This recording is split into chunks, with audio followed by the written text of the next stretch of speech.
Reppin' Philly ain't a choice. It's a way of life. PhillyGoat.com is your one-stop shop for Philly pride. Use the promo code Jim Montgomery for 10% off. Look fresh, stay Philly, Philly Goat. Go Birds.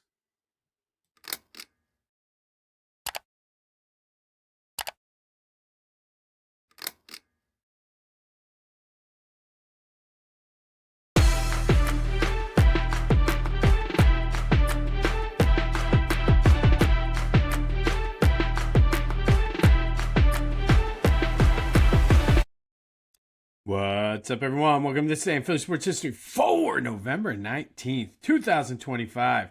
I'm your host, Jim Montgomery. Welcome to a Wednesday edition of the podcast. Happy hump day to everyone out there.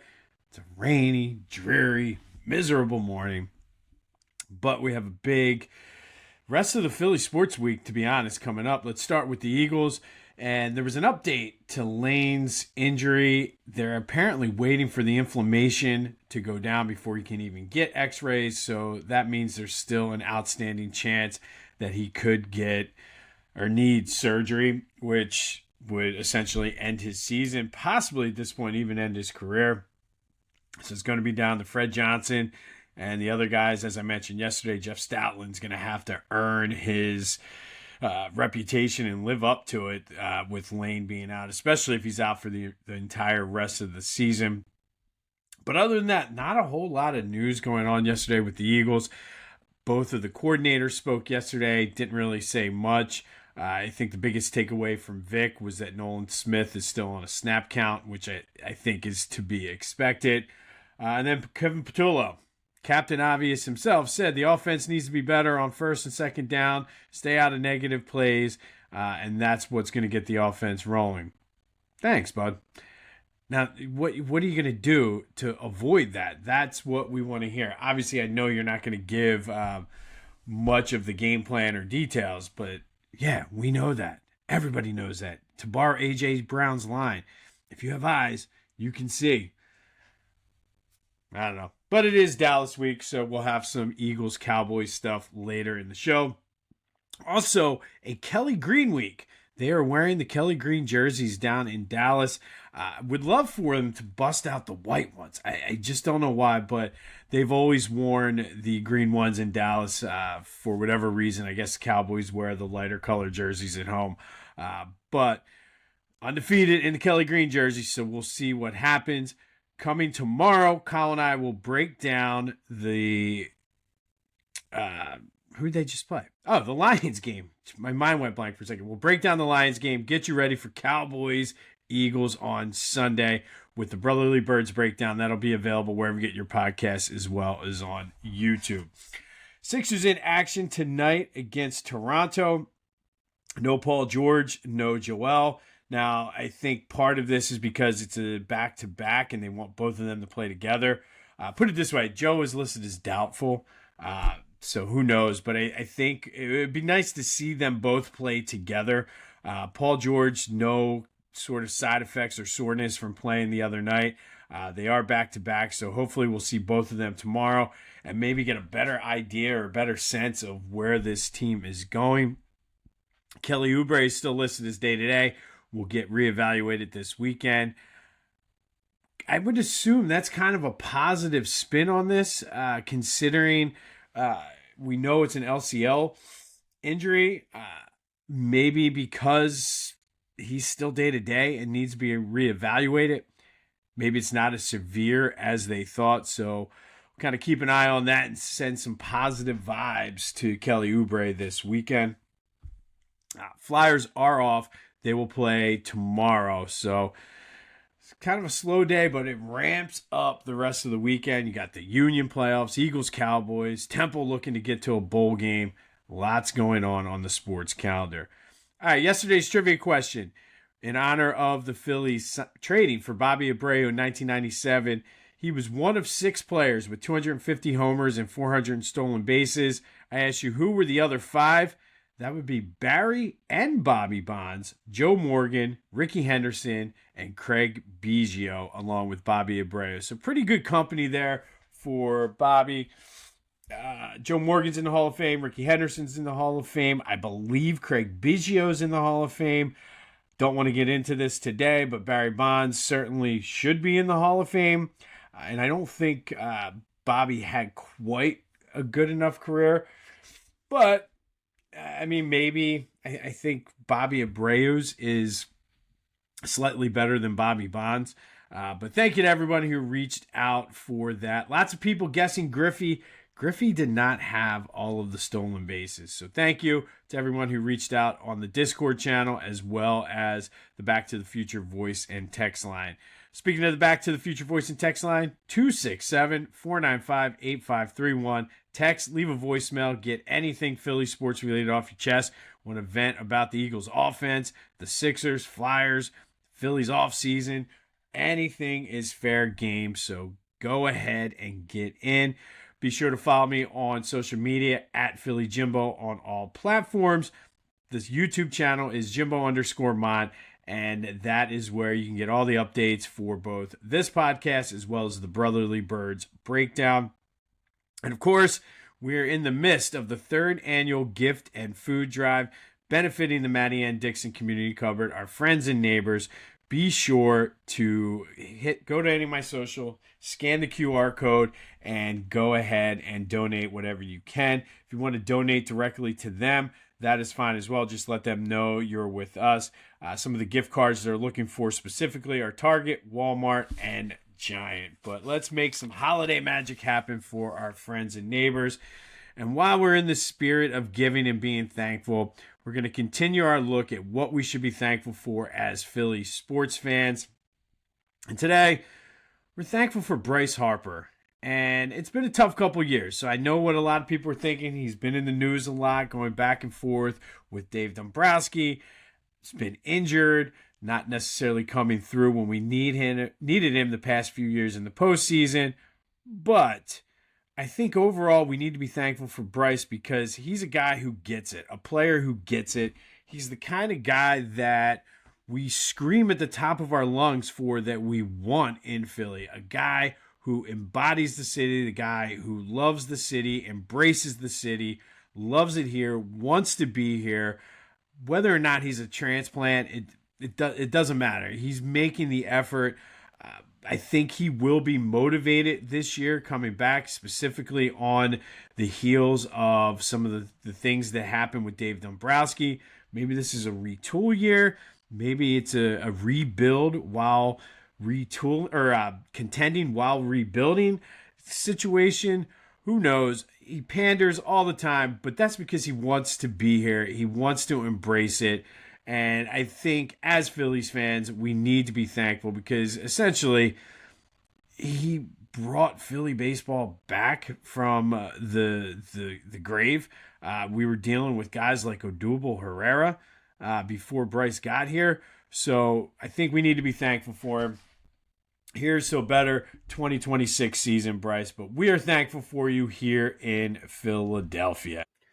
This day in Philly sports history is proud to be a part of the Clashing Conferences Sports Fan Network, a growing community of diehard fans turning their sports passion into something special. Whether you're looking for unique shows, want to launch your own podcast but don't have the time, or need production services, the ClashingConferences.com has everything you need. Explore fan-driven content, become a member, or tap into their media services to level up your brand. That's ClashingConferences.com, where fans' voices get heard. All right, November 19th. November 19th was a big day for one Michael Jack Schmidt. On this day in 1976, he won his first Gold Glove. It was the first of 9 in a row from 1976 to 1984. Also won a 10th in 1986.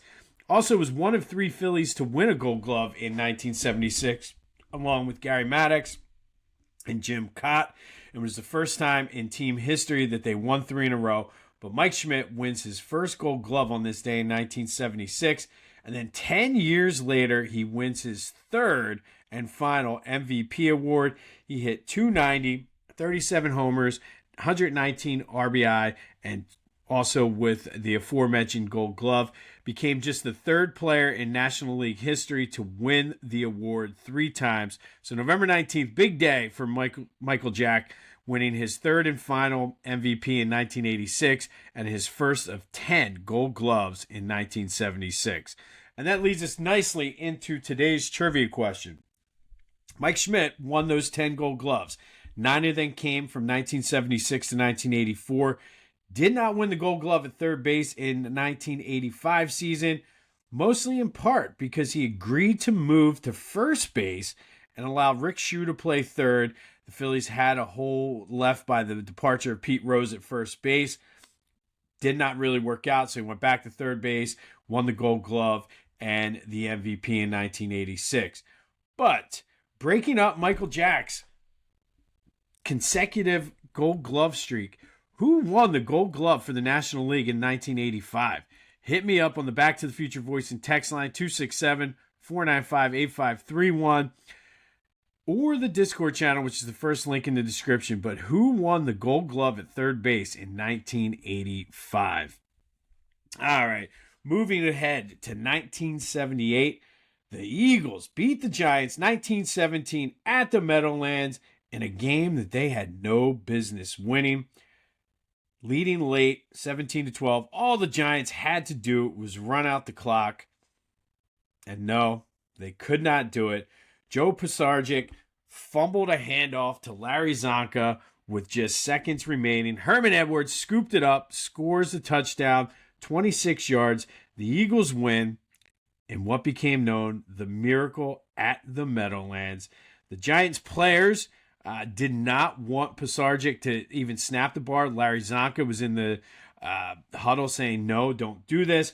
But the problem was Pisarcik was still a young quarterback, and he didn't feel comfortable changing the play because the week prior he did and got yelled at by the Giants head coach, who threatened to cut him if he ever did that again. So, I mean, obviously it put Pisarcik in a rock, between a rock and a hard spot, but he didn't do it. They fumbled the handoff. There's rumors that Larry Zonka said, I'm not taking it. It could have been the snap was too hard. Could have been Pisarcik was too nervous. Whatever the case may be, it fumbled. Herm Edwards, you play to win the game, scoops it up, goes 26 yards. The Eagles win, and they carried that momentum to their first playoff appearance in quite a long time. We'll get into that here in a minute. But more importantly, this play changed the way that the game was played. Prior to this, not many teams implemented the quarterback kneel or the quote-unquote victory formation. But after this, more and more teams came to do it. And truthfully, the game would not be the same without it. It's just kind of one of those things that it's just a part of the game. You know, if you're running out of timeouts, the clock still is ticking. Guys are running on the field congratulating. Didn't happen like that back then. But after the Miracle at the Meadowlands, changed the way it was played. And for the record, the New York Giants fans do not call it the Miracle at the Meadowlands. They simply call it the fumble. But that does lead us to What If Wednesday, brought to you by Lotwin. Go to lotwin.com to get your 3D custom hype chains. Like I said, these things make great holiday gifts. So if you're looking for something as a stocking stuffer or a gift for the office or whatever you're doing, this is the way to go. Go to lotwin.com, check it out. They can make it, customize it however you want, and use the promo code TCCPOD to take 10% off of your order. So for What If Wednesday today, obviously this was a pivotal game in the history of the NFL because it changed sort of the way teams ran out the clock with the quarterback kneel and everything. But from a standings perspective, the Eagles came into this game 6-5. The Giants were 5-6. So this was a huge game in just the playoff standings. It was the first year they went to a 16-game schedule. There was wild card implications all around. So what if Pisarcik did not fumble that ball and the Giants win the game?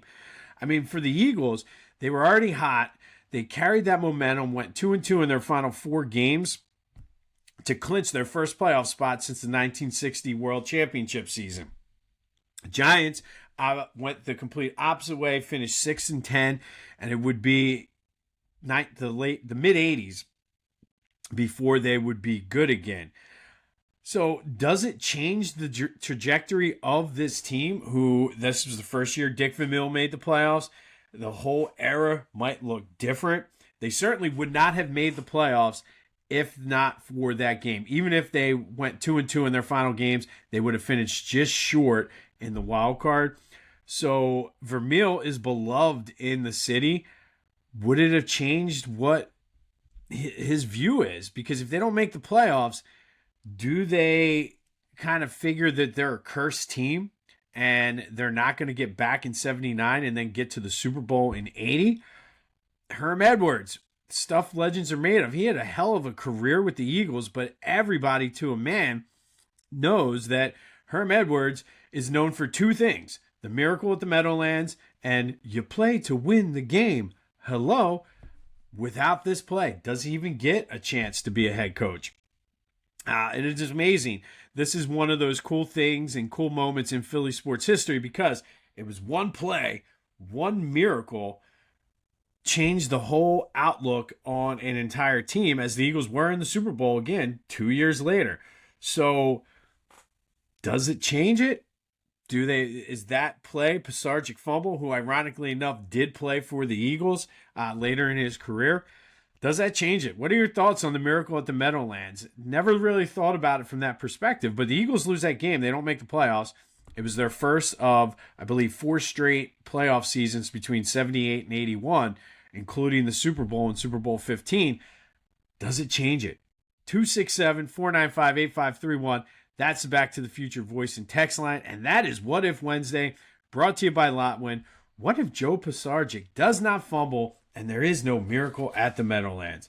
What happens to the Eagles at that point? All right, finishing up here. 2006, the Eagles lose to the Titans 31-13, and in the process lose Donovan McNabb with an ACL tear for the rest of the season, and really kind of changed the narrative and the course of Donovan's career. All of a sudden, second straight year with an injury. 3 out of 4 years if you go back to the 2002 season. If you want to count the NFC Championship game in 2003 against the Panthers, you can say 4 straight years his season ended with injuries, although he did come back in 2002. So all of a sudden he carried that injury-prone status, and Jeff Garcia, though, comes in and leads the Eagles to 5 straight wins. They would lose the next week, but then 5 straight wins to clinch the NFC East before losing down in New Orleans. That was the ridiculous Reggie Bush hit from Sheldon Brown. But more importantly, like I said, Donovan goes down, and this changes the entire kind of trajectory of his career. Kevin Kolb was drafted the following year in the second round. And truthfully, this was the beginning of the end for Donovan. He bounced back in 2008, but he struggled, was benched, didn't know the rules of the overtime game in Cincinnati. And then 2009, the Eagles were rolling, and then he loses 2 straight games to the Cowboys. They go from almost winning the division and having a bye to being a wild card team and getting blown out down in Dallas that week. So on this day in 2006, kind of the seeds were planted for the end of the Donovan McNabb era as the Eagles lose to the Titans 31-13, starting the Jeff Garcia era. But that was a fun run by Jeff Garcia in 2006. And then finally, 2017, it is Dallas week. Obviously, we got to show some positive Dallas Eagles highlights here. So in 2017, the Eagles go down to Dallas, Sunday Night Football. They were down 9-7 at halftime and then rolled off 30 second half points, including 2 Carson Wentz touchdown passes, 1 to Torrey Smith, 1 to Alshon Jeffrey. Nigel Bradham had a fumble return for a touchdown as the Eagles win 37-39. Big second half. Eagles force 4 turnovers as they move to 9-1 on that magical season. And every time I bring up Nigel Bradham, I have to bring up the quote from Jim Schwartz, one of my all-time favorite quotes, when I forget what he did, but it was something off, like a stupid penalty or something, and I think he got suspended, or it was something ridiculous. And Jim Schwartz goes, "If you do dumbass things, people are going to start thinking you're a dumbass. One of my all-time favorite quotes. But on this day, Eagles beat the Cowboys 37-9 on Sunday Night Football with a huge second half from both Carson Wentz and the defense. It's Dallas week. Dallas sucks. On this day in 2006, Donovan McNabb goes down with an ACL tear in a 31-13 loss, opening the door for Jeff Garcia to come in, lead the Eagles on a magical run to the NFC East. Let me know your thoughts on What If Wednesday. It is the anniversary of the miracle at the Meadowlands. What happens if Herm Edwards does not pick up that fumble and score? What if Joe Pisarcik doesn't fumble? What if the Giants recover? All of those questions, it changed that whole trajectory of that team. Trivia question for the day. Who won the Gold Glove in 1985 at third base? In honor of Mike Schmidt having a big day on this day, winning his first Gold Glove in 1976 and then winning his third and final MVP in 1986. Let me know your thoughts on whether we should be thankful for Bryce Harper. I feel like we do, because this is the kind of guy, like I said, that we want in Philly. We want the guys to want to be here. We want the guys to go to Eagles games and cheer on the Eagles. We want the guys at Sixers games. And when they don't, we get mad. And here we are with a guy that does it. And 2 tough seasons, I'll admit that. So hopefully, Bryce, rooting for you to bounce back in 2026. We'll update you on the Sixers game tomorrow. More on the Eagles Cowboys, as we should get a clearer picture on the injury report. And of course, Throwback Thursday tomorrow. Don't forget the Brotherly Birds breakdown. And please donate to the gift and food drive. Any little bit helps. All the information is on my social media. If you have any specific questions, please reach out to me. I'll be more than happy to answer them for you. This has been This Day in Philly Sports History for November 19th, 2025. My name is Jim Montgomery. Go have yourselves a hump day. And until next time, I'll see you when I see you.